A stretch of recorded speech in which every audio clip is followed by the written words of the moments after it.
Well, just moments after Donald Trump's victory speech, his son Eric Trump spoke exclusively to India today, and he said that he wants to thank the Indians for the tremendous support that they gave his father. Let's listen in quickly to Eric Trump.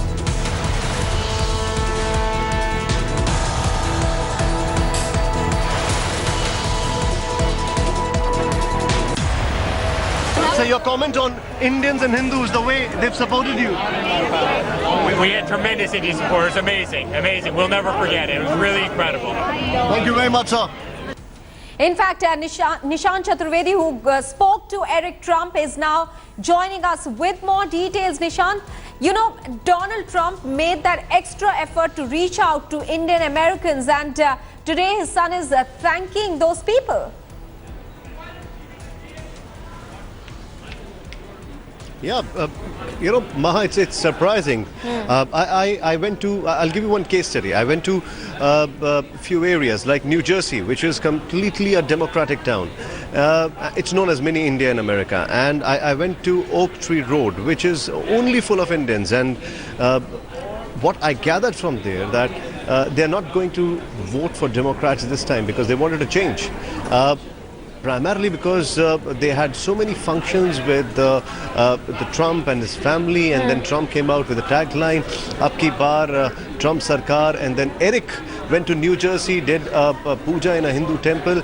So the way they tried to reach out to Indians, especially considering the fact that there was a lot of fear in the minority communities here, they were thinking that Trump will create problem for immigrants because the way he was giving statements. But then from the campaign managers of Trump, it was very obvious that he's making an extra effort to reach out to Indians.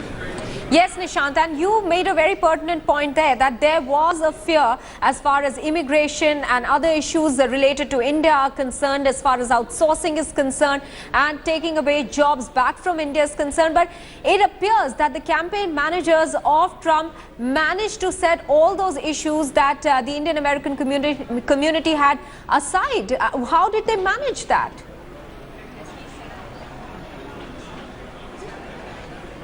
Well, there are two things. One, he was appeasing his local audience, which is people who were very... okay, let's go back to his speech right now. The first thing he said that America is ready to work with countries that are ready to work with America. Now, that's a very different statement from what he was actually saying when he was campaigning. Then he thanked Hillary Clinton. He said, I want to congratulate Secretary Hillary Clinton, and she congratulated me as well. So, he was appeasing his constituency, but then he realized that at some point of time he will be needing a complete support, and without that support you cannot get these numbers. And precisely for these reasons, there were people involved. I'll get Mr. Sherry Kapoor right now with me, and he'll also explain you as to what all things they did. But they ensured that Indians and minorities, they don't run away from Republicans, because they wanted everyone to be behind them. Yes. Nishant, you know, you were inside that room when Donald Trump was making that victory speech. I want you to take us through the mood that prevailed in that room while that speech was on. I'm sure I've just fed some visuals, and I've fed some walkthroughs from inside. It was unbelievable. There were people who were crying. There were people who were looking at Donald Trump. Donald Trump walked in with his entire family. The first thing he did was he thanked Secretary Clinton, and then after which he thanked his entire family, met all the family members, and then he thanked his entire team and Vice President, and also the people who used to be considered anti-Trump, and he said there's nothing like that. So the moment he got the job, the moment it was declared that he's now going to be the president, the first line he said, sorry for the delay, it's a complicated business. Now that says it all as to what Donald Trump wants to convey, and there's something about this man. He's not a politician. He's a businessman, and he's a New Yorker. Let's not forget that. And he knows how to get connected to people in New York, and he knows how to get connected to Americans. because whatever the polls may be saying, let's not forget the fact that there was more than 6% people who were undecided, and it was this undecided factor that turned around the things for him. Nishant, also on the streets of New York, we saw emotions really high with people getting into fights, which were supporters of Clinton and supporters of Donald Trump. Did you witness any of that? Well, unfortunately, since I was inside the ballroom, so I was not able to go outside. But what happened inside the ballroom also conveys what is going to happen in future. Though Republicans are known to completely go with the Second Amendment, which is having the gun and things related to it, and they were vehemently against what Democrats were talking. But Donald Trump mentioned one thing very clearly. It's time that all of us should come together.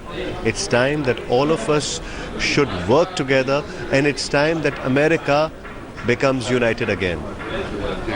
Yes, absolutely. And we've heard him say several times during his campaign, Nishant, let America be great again. And that's something that his supporters, while walking out after listening to his victory speech, were also saying. Nishant, many thanks. Yes, Nishant, go ahead.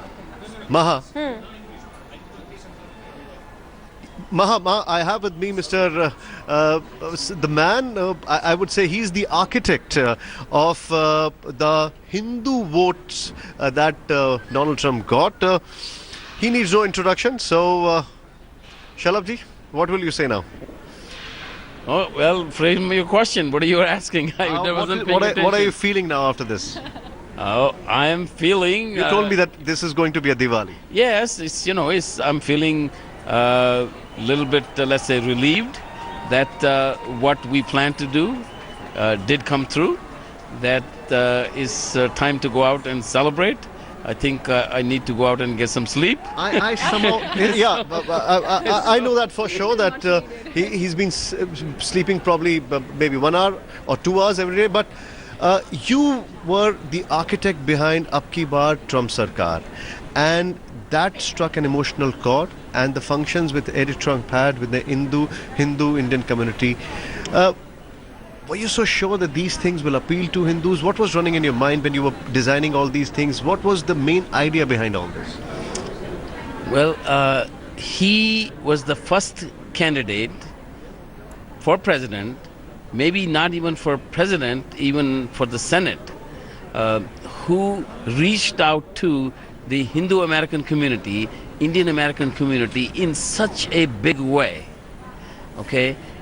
And then when he decided to do that, when he would basically had some thoughts to do that, and when I met with him and we clicked, and he decided to engage in this whole campaign and actually come to a charity concert 3 weeks prior to the election, where lots of people said, I don't know what's wrong with Mr. Trump.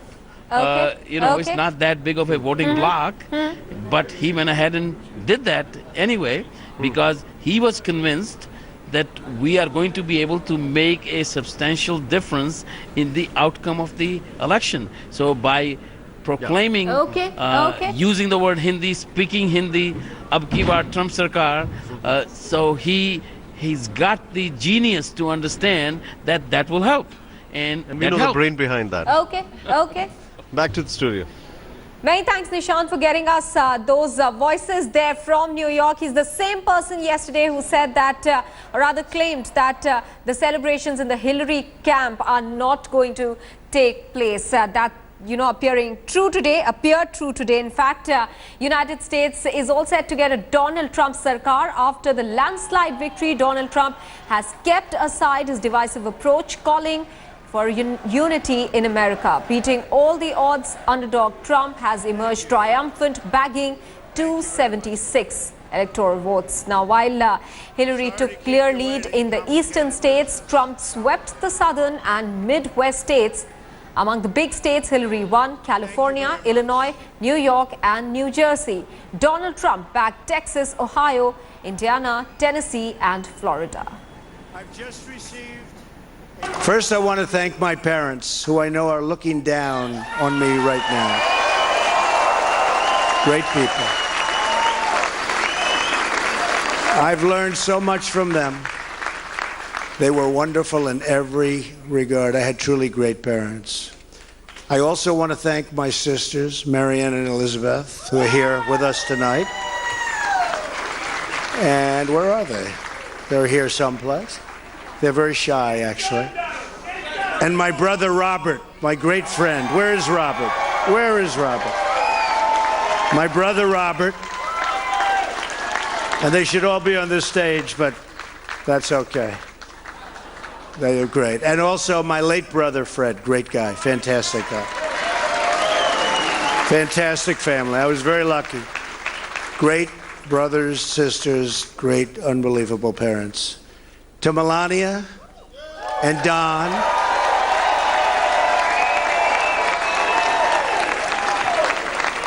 And Ivanka. And Eric. And Tiffany. And Barron. I love you and I thank you, and especially for putting up with all of those hours. This was tough. This was tough. This political stuff is nasty and it's tough. So I want to thank my family very much. Really fantastic. Thank you all. Smita Sharma, Deputy Editor in New York, is now joining us. So with the latest, Smita, was this the speech that was delivered by Donald Trump, victory speech, did it betray another Trump there, really? Because from what we've heard during his campaign, loud, rhetorical, was this different from that?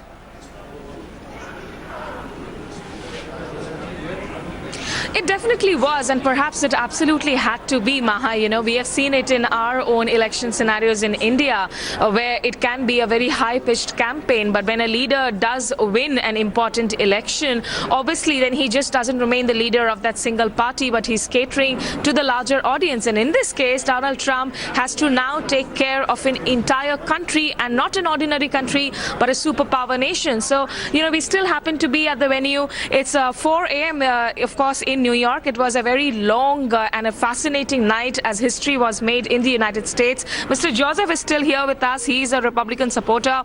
Mr. Joseph, you came to US as a young child from Italy with your parents.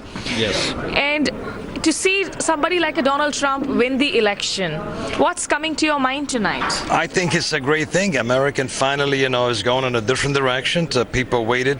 We have a lot of problems in this country, and I think Mr. Trump could fix it. I know him because I used to work for him at one of the biggest casino, perhaps in the United States, and Trump Taj Mahal at Atlantic City.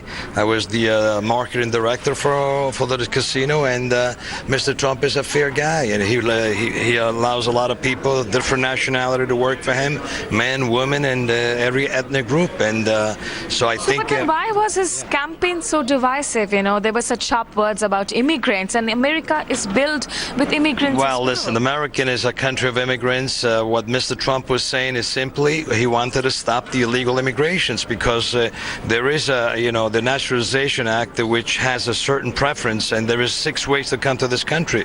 1, 2, 3, and then the 6th was a labor certification, and people didn't follow that anymore. So if I had a brother or sister, I would fight under the 5th preference, and they have to wait 10 years from Italy by the time to come to the United States, whereas the other people would just come in, and you cannot allow it. According to Coulter, we don't have 12 illegal millions in this country, but we have like 35 illegal aliens. So that's impossible, because they are draining the economy of the United States, and it's costing us $113 billion a year. But all these election speeches have raised a lot of panic as well. One final question. You said that you knew Mr. Trump because you worked with him as a marketing director in his casinos.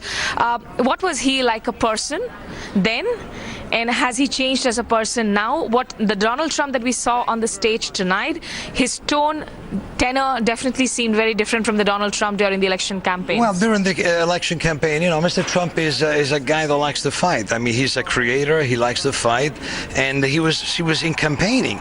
Tonight, you heard Mr. Trump as a president for everybody, trying to unify the country, and his speech, I think, is very clear. In fact, even in the last month, you could see that Mr. Trump attitude started changing. He's talking differently, and of course, I mean, there is the campaign, there's the fighter, and now is the president, the unifier, the father of the whole nation. That's the way it is in American politics. Right. So as we say, I think in any democracy, Maha, you campaign in in prose, but you govern in poetry. But that definitely seems to be the case here. Also, be it the world's largest democracy in India or the oldest democracy in America, leaders, of course, once they come into that position, people can only help that there would be an institutional or a systemic sort of a check and balance, so that some of the statements which might have hurt the larger sections of people, those statements are perhaps measured in and not translated into real action where it's not needed. All right, Smita, stay on with us because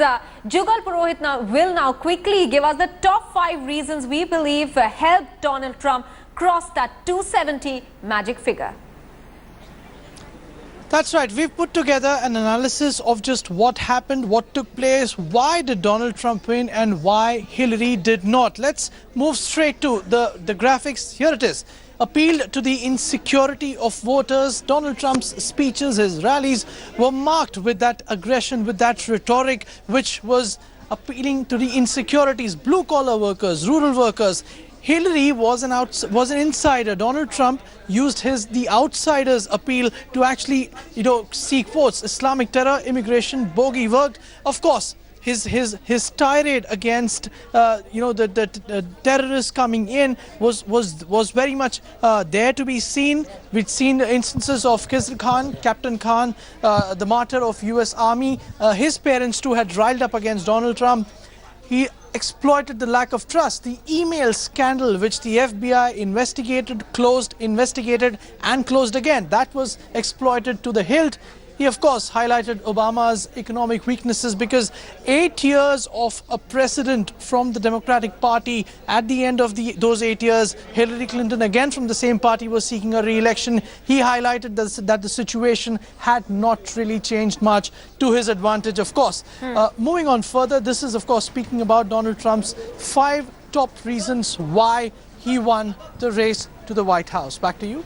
Many thanks, Jugal. Let me go back to Smita Sharma for a bit. Smita, I want to know from you whether celebrations are still on the streets of New York. You said it's 4 a.m. there, but are people still out celebrating?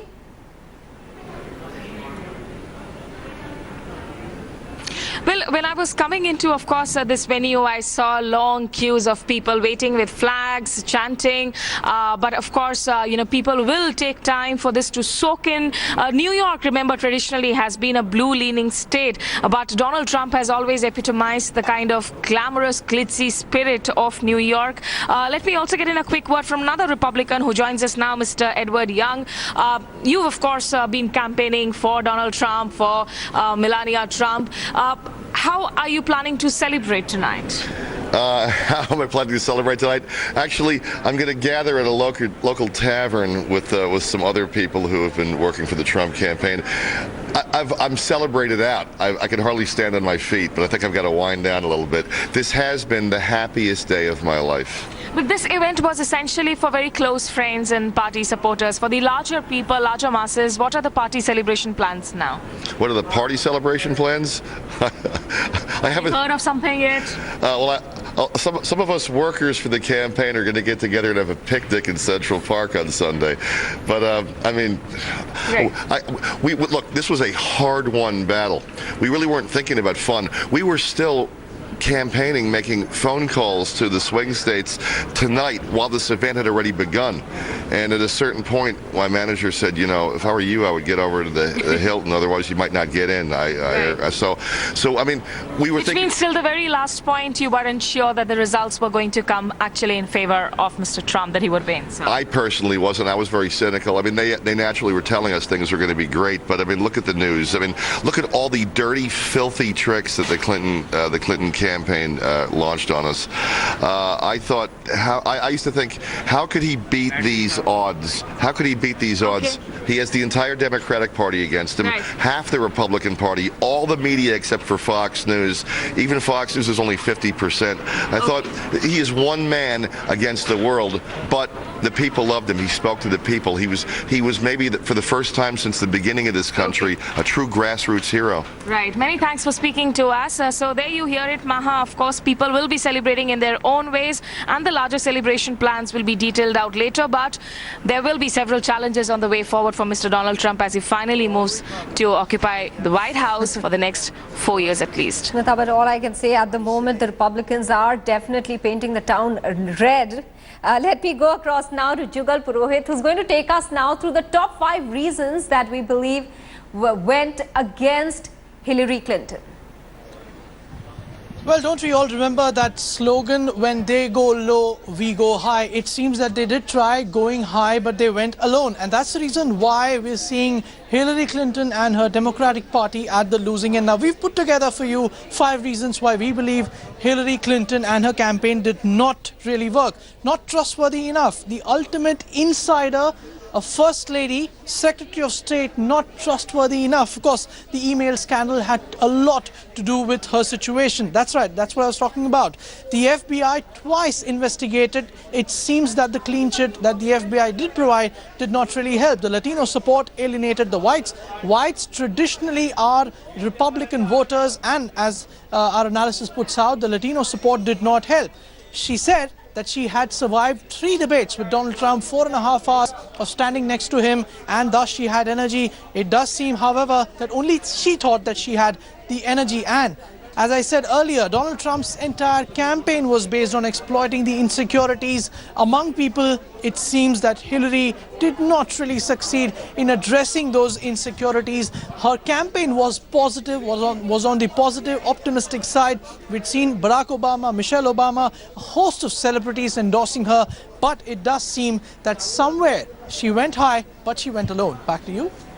Absolutely, Jugal. For a person who was constantly being touted as leading the campaign poll predictions, it came as a shock to many that she could not cross the 270 magic figure. Jugal Purohit and Smita Sharma, both of you, many thanks for joining us with all those details.